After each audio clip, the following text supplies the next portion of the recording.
नमस्कार। फिर से एक बार स्वागत है मेरे चैनल पर। मैं हूं राज। आप देख रहे हैं हाईवे नाइट। दोस्तों, आज की जो कहानी मैं बताने जा रहा हूं, घटना बताने जा रहा हूं, ये त्रिलोकी जी ने शेयर किया है। त्रिलोकी यूपी के गोरखपुर के पास के रहने वाले हैं और नौकरी के सिलसिले में दिल्ली में आए थे। साल था 1999। तो चलते हैं इनकी कहानी में।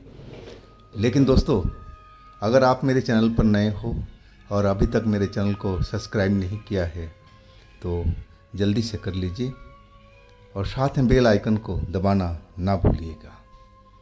तो शुरू करते हैं आज की कहानी। दोस्तों, मेरा नाम त्रिलोकी है। मैं गोरखपुर के पास का रहने वाला हूँ। मेरा एक गांव का लड़का जो दिल्ली में एक सब्जी मंडी में काम करता था, वो मुझे नौकरी के सिलसिले में दिल्ली बुलाया था। एड्रेस तो मेरे को लिख करके दिया था कि आप एड्रेस पढ़ करके मेरे पास में आ जाना और मैं आपको नौकरी लगवा दूंगा।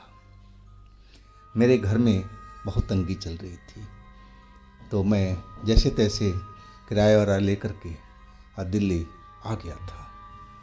लेकिन संजोग भाग, जब टाइम ख़राब होता है ना, तो हर तरफ से खराबी होता जाता है। जिस थैले में मेरा एड्रेस था उस दोस्त का, वो थैला ही ट्रेन में गुम हो चुका था। अब मैं दिल्ली उतर तो गया, लेकिन जाऊं तो कहाँ जाऊं। मैं लोगों से पूछने लगा कि मुझे सब्जी मंडी जाना है। तो दिल्ली में तो कई सब्जी मंडी थी, मैं किस सब्जी मंडी में जाऊं। आखिरकार मैं एक एक सब्जी मंडी जाने का इरादा कर लिया। मैं हर सब्जी मंडी में घूमता रहा, लेकिन वो दोस्त मुझे दिखाई नहीं दिया। मैं अब थक चुका था और मेरे पास में गांव लौटने के अलावा और कोई चारा नहीं था। लेकिन गांव लौटने के लिए भी मेरे पास अब पैसे नहीं बचे थे। अब तो मेरे पास में खाना पीने का भी व्यवस्था नहीं था। आखिरकार मुझे सब्जी मंडी में मजदूरी का काम मिल गया था और वही मैं काम करने लगा। लेकिन अब रहने की समस्या थी। मैं उस सब्जी मंडी में अनजान था और वो लोग मुझे नहीं जानते थे, तो रहने का ठिकाना भी मुझे बाहर ही देखना था कि मैं रात कैसे गुजारूं, कहाँ गुजारूं।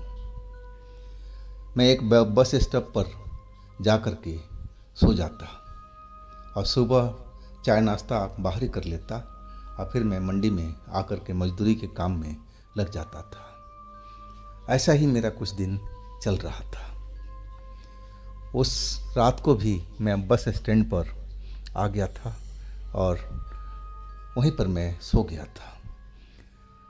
अचानक बारिश तेज आ गई।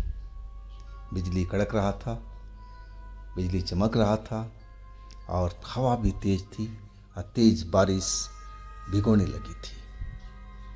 अब मैं कोई ओट देखने लगा ताकि हम बारिश से बच पाए। रोड के उस तरफ में मुझे एक टूटा फूटा सा घर जैसा दिखाई पड़ा और मैं उसी तरफ में दौड़ पड़ा। जब मैं वहाँ पहुँचा तो देखा वो घर जैसा ही झोपड़ी जैसा था, लेकिन पक्का था और ऊपर का छत कई जगह से टूटा हुआ था। कहा जाए तो बहुत पुराना वो जगह था जहाँ मैं पहुँचा था। लेकिन जो कोना था वो साबुत हमें दिख रहा था और हम एक कोने में जा कर के खड़े हो गए ताकि बारिश से बचाव हो सके। अंधेरी रात थी और वो कमरा भी अंधेरे में डूबा हुआ था।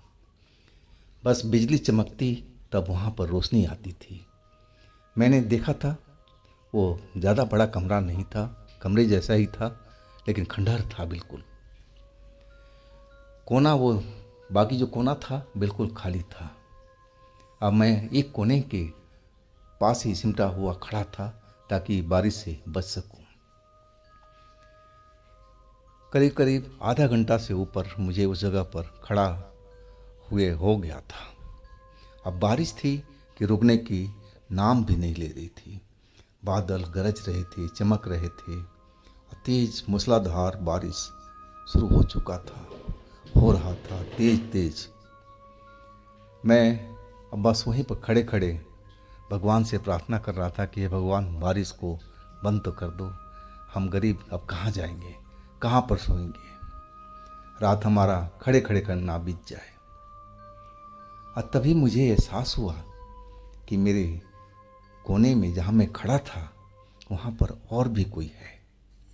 सांसों की आवाज़ मुझे सुनाई पड़ रही थी। कुछ इत्र का खुशबू भी महसूस हो रहा था, जैसे वो कोई औरत हो। मैं जब पीछे मुड़ कर के देखा तो मुझे वहाँ पर ऐसा ही कुछ नज़र आया, लेकिन अंधेरा था, तो अंधेरे में कौन सी औरत खड़ी है और कौन है ये कुछ मालूम नहीं। मैं थोड़ा सा आगे हट गया था ताकि ये भी शायद हम जैसी ही औरत है और ये बारिश में बचने के लिए इस जगह पर आ गई है जैसे मैं आया हूँ। ये भी, इसके पास भी शायद कोई घर नहीं है, ये भी रोड पर कहीं सो रही होगी, अब बारिश की वजह से ही बचने के लिए इस जगह पर आई है। मैं यही समझा था। मैं बारिश रुकने का इंतज़ार कर रहा था कि जल्दी से बारिश बंद हो जाए तो मैं फिर उसी जगह पर जा कर के सोऊं। लेकिन बारिश अभी भी रुकी नहीं थी, लगातार बरसती जा रही थी। और वो पीछे जो औरत खड़ी थी वो मेरे नज़दीक में आने लगी। अब इतना नज़दीक आ गई थी कि उसका जो हाथ था मेरे शरीर पर टच हो रहा था, और जैसे टच होता था मैं थोड़ा आगे बढ़ जाता था, क्योंकि ये शहर मेरे लिए नया था और मैं औरतों से दूर रहना चाहता था कि कोई मेरे लिए मुश्किल खड़ा ना हो जाए। मेरे पास कुछ मजदूरी के रुपए भी पड़े थे जो मैं संभाल करके अपने पास रखा हुआ था, ताकि कुछ पैसे जोड़ पाऊँ तो मैं अपने घर को भेज पाऊँ। मैं उसी चीज़ से डरा हुआ था कि कहीं ये औरत हमारे पैसा छीनने की कोशिश ना करे। अब मैं तभी बोल ही पड़ा कि आप देखिए, वो कोना भी खाली है, आप उस कोने में क्यों नहीं जाके खड़ी हो जाती हो? मैं तो इस जगह पर खड़ा हूँ, आप उधर चले जाइए ना। मैं उसको समझाते हुए बोला, लेकिन वो तो मेरे पास में और नज़दीक आ गई थी। अब तो उसका पूरा बदन मेरे शरीर से जिसे सटा हुआ खड़ा हो, और तेज इत्र का खुशबू मेरे नाकों में महसूस हो रहा था। मैं समझ गया कि ये औरत यहाँ से जाने वाली नहीं है, मुझे ही इस जगह से दूसरे कोने में जाना पड़ेगा। और वही मैं चल पड़ा। जैसे ही आगे चला, उस औरत ने मेरा हाथ को पकड़ लिया और बोली, तुम कहाँ जा रहे हो? तुम यहीं पर रुको, हम तुम्हें वहाँ जाने नहीं देंगे। बहुत मीठी आवाज़ मुझे लगी थी। मैं समझ गया कि ये औरत के दिल में क्या चल रहा है। और मैं एक डांटते हुए बोला, देखो, आप मेरे से दूर रहो, मैं ऐसा वैसा कोई लड़का नहीं हूँ जो मैं आपके बहकाव में आ जाऊँ, आप मेरे से दूर हो जाओ। और जैसे ही मैं चला, मेरा हाथ को मजबूती से उसने पकड़ करके अपनी तरफ खींच लिया। पता नहीं उस औरत में कितनी ताकत थी। ये कि मैं भी ताकतवर था, हष्ट-पुष्ट था, मेरे में भी शक्ति थी, लेकिन मैं उसकी शक्ति के आगे बिल्कुल कमज़ोर पड़ रहा था। मैं अपना हाथ खींचने की कोशिश कर रहा था, उसे छुड़ाने की कोशिश कर रहा था, लेकिन मेरा वो हाथ छोड़ नहीं रही थी। मैं उससे बार बार बोले जा रहा था, देखिए, आप औरत जात हैं, आप ऐसा मत कीजिए, मुझे छोड़ दीजिए, मैं उस कोने में चला जाता हूँ, आप यहाँ पर आराम से खड़े रहिए। और तभी बिजली चमकी, और जैसे ही प्रकाश हुआ, थोड़ी देर के लिए बिजली की चमक से मैं जब उसका शक्ल देखा तो मेरे प्राण सूख गए थे। वो तो एक चुड़ैल थी, भयानक शक्ल वाली, और उसकी मीठी कितने बोल थे जैसे मिश्री घुली हुई हो, और शक्ल इतना डरावना कि मैं तो कांप गया था। अब मैं अपना हाथ छुड़ाने लगा, लेकिन वो मेरा हाथ नहीं छोड़ रही थी। वो मुझे उस कोने में खींचे जा रही थी, दीवार के साथ में, जैसे मुझे दीवार में चिपका देगी।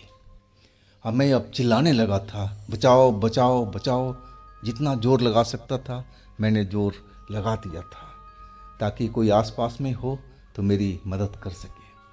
लेकिन उस अंधेरी बरसात रात में भला कौन आता है? कोई आसपास भी होगा तभी मेरी मदद के लिए नहीं आएगा। लेकिन हुआ, एक भारी भरकम आवाज़ गूंजी, कौन है वहाँ पर और क्यों चिल्ला रहे हो? क्या हुआ तुम्हारे साथ में? वो आवाज़ जो थी उस कमरे की बाहर से आ रही थी। उधर में खाली मैदान सा मुझे दिखाई पड़ा था और वहाँ पर एक बड़ा सा पेड़ ना जाने किस चीज़ का था और वो आवाज़ उसी तरफ से आई थी। मैं चिल्ला के बोलने लगा, आप मेरी मदद कीजिए, जल्दी से आप मुझे इस चुड़ैल से छुड़वाइए, आप जल्दी आइए। मैं चिल्ला रहा था और तभी वो इंसान जो आवाज़ कर रहा था, पूछा था, वो उस जगह पर आ गया और आते ही मुझे वो नज़र आ गया। वो लंबा था, मेरे से भी कद काठी में मजबूत था, दिखाई पड़ रहा था और बड़े बड़े बाल उसके झूल रहे थे, बड़े बड़े दाढ़ी उसकी दिखाई पड़ रही थी। लेकिन चेहरा जो मुझे साफ नज़र नहीं आ रहा था, अंधेरा था वहाँ पर। लेकिन मैं इतना तो देख चुका था कि ये पहलवान सरीखा इंसान था जो मेरी मदद के लिए आया था और उस अंधेरे में भी उसने उस औरत को, चुड़ैल को देख लिया था और आते ही बोला, तुम फिर यहाँ पर आ गई? मैं तुम्हें भगाया था ना इस जगह से, भाग जाओ यहाँ से, नहीं तो मैं इस बार तुम्हें जला के राख कर दूंगा। तुम इस एरिया में नजर मत आना, जाओ जल्दी भाग जाओ यहाँ से और इस बालक को छोड़ दो। पता नहीं उसकी आवाज़ में क्या दमक थी, क्या जादू था कि वो चुड़ैल मेरा हाथ छोड़ दिया था और देखते ही देखते उस बारिश में वो भीगती हुई, दौड़ती हुई बाहर को तरफ निकल गई थी और कुछ ही दूर पर जा कर के वो गायब सी हो गई थी। मैं एकदम भीगा हुआ था और डर के मारे कांप रहा था। वो जो पहलवान सरीखा इंसान था वो कहने लगा, तुम यहाँ पर किस लिए आए? तुम्हें यहाँ आना नहीं चाहिए था, ये जगह ठीक नहीं है, अभी भी तुम्हारे पास मौका है और तुम यहाँ से भाग जाओ, नहीं तो तुम्हारा जान जा सकती है। मैं कब तक तुम्हारी देखभाल करूँगा, जाओ यहाँ से। वो डांटते हुए मुझे उस जगह से भागने पर विवश कर दिया। मैं उसका शक्ल भी नहीं देख पाया था, लेकिन मैं अब उस चुड़ैल के चंगुल से आज़ाद था और उस भरी बरसात में ही मैं भीगता हुआ बाहर की तरफ रोड पर दौड़ पड़ा। मैं अब उस सब्जी मंडी की तरफ भाग रहा था जहाँ मैं काम किया करता था। लेकिन मैं जब तक वहाँ पहुँचा मैं पूरा अच्छी तरह से भीग चुका था, कपड़े सारे मेरे भीगे हुए थे और मैं जा कर के एक ट्रक के पास में जो शेड था और वहाँ पर जा कर के बैठ गया। डर से मेरा बदन अभी भी कांप रहा था, लेकिन मैं बात कहूँ तो किससे कहूँ और भला मेरी बात को कौन विश्वास करेगा। बस इतना ज़रूर समझ लिया था कि हमें उस जगह पर जाना ही नहीं चाहिए था, मुझे इसी जगह पर आ जाना चाहिए था ताकि मैं उस चंगुल से उसके बच जाता। लेकिन अब तो गलती मेरे से हो चुकी थी, अब तो उसको सुधारा नहीं जा सकता था। लेकिन आगे से मैं उस बस स्टैंड पर नहीं जाता था। मैं अब मंडी में ही एक जगह पर जुगाड़ लगा लिया था और एक रिक्शे वाले के पास में जहाँ सोता था मैं भी वहाँ पर सोने लगा था। इस घटना के तो बहुत साल बीत चुके हैं, लेकिन मैं ये घटना भूल नहीं पाता हूँ। अब मेरे पास में अपना घर है, मैं दिल्ली में ही रहता हूँ और भगवान की कृपा से मैं शादीशुदा भी हूँ, मेरी परिवार भी यहाँ पर है और मैं काम भी अच्छा कर रहा हूँ और पैसे भी सही कमाया हूँ। तो दोस्तों, ये थी आज की कहानी। अगर आपके पास भी इस तरह की कोई घटना है, कोई कहानी है, तो आप मुझे इंस्टाग्राम पर या मेरे व्हाट्सएप नंबर पर ज़रूर शेयर कीजिएगा। और दोस्तों, मेरे दूसरे चैनल पर भी जाइए, उनमें भी अच्छी अच्छी कहानी हमने डाल रखी है जो बेहद आपको पसंद आएगी। चैनल का लिंक नीचे डिस्क्रिप्शन बॉक्स में दे रखा हूँ, तो एक बार ज़रूर विजिट कीजिएगा, उन कहानियों का आनंद लीजिएगा और मेरे इस चैनल को भी लाइक कीजिएगा, सब्सक्राइब कीजिएगा, शेयर कीजिएगा। फिर हम मिलते हैं अगले दिन एक नई घटना, एक नई कहानी में। आप लोग अपना बहुत ही ख्याल रखिएगा। नमस्कार।